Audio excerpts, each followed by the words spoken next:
The Allegheny County chapter of the NAACP will host a Martin Luther King celebration on Monday, January 21st from 6 to 8 p.m. at Allegheny College of Maryland.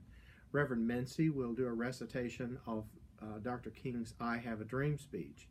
I'd like to encourage all ACPS staff to take moments between now and Martin Luther King Day or the day after to talk about the legacy of Dr. King and the civil rights movement and his leadership and the many wise words that he has left us with. And so in honor of Dr. King's day and his legacy, I'd like to share with you one of my very favorite quotes. And so I'd like to read that to you now.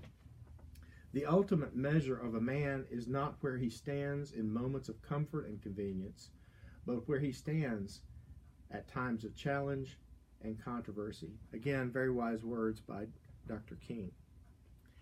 I'd like to now congratulate Jacqueline Bohr, who was the winner of last week's wellness trivia question. And Jacqueline is won a Philips electronic toothbrush. So the question last week had to do with cervical cancer. This is one of the awarenesses for the month of January is cervical cancer. And so the question was a two-parter, and Jacqueline was selected randomly among all of those who submitted the correct answer. So the first of the two questions was, what is the leading cause of cervical cancer? And the correct answer is HPV, or the human papillomavirus. And then the second part of the question was, what are the tests that can either help prevent cervical cancer or find it early? And one is the Pap test, or the Pap smear, that looks for pre-cancers, cell changes in the cervix that can be treated. The Pap test is recommended for women aged between the ages of 21 and 65 years old. And then the second test is the HPV test itself, the test for the human papillomavirus. So congratulations to Jacqueline, who won the toothbrush.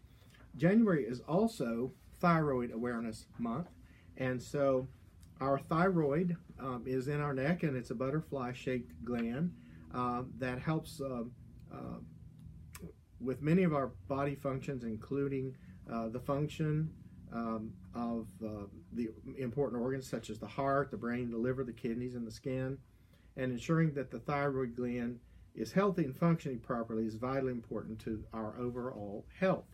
So the question has to do with what happens when, what do we call it when the thyroid gland doesn't function properly.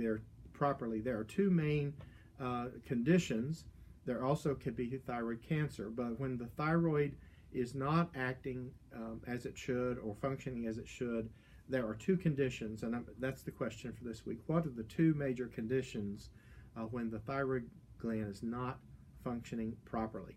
And so the person who correctly answers this and your name is randomly selected will win one of these nifty Bluetooth speakers. These are very, very nice, and the sound is terrific. So a very nice Bluetooth speaker. So submit your answers to this question to mia.cross@acpsmd.org by the end of the day on Friday, January the 18th. Until next time, this is your Superintendent David Cox for the Take 5.